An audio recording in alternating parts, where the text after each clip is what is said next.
In Uganda, millions of people lack access to clean drinking water.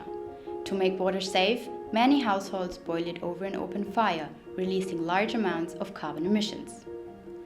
Collecting firewood is time-consuming. Women in particular spend up to 6 hours a day gathering wood or fetching water. Many people cannot afford firewood or clean water and unfortunately develop dangerous diseases.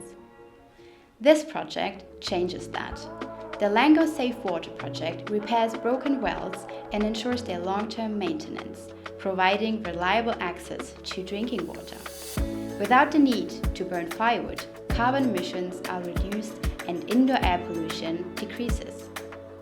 Women benefit the most. They regain valuable time that they can invest in income generation or education. Learn more about how this project improves lives and saves carbon emissions.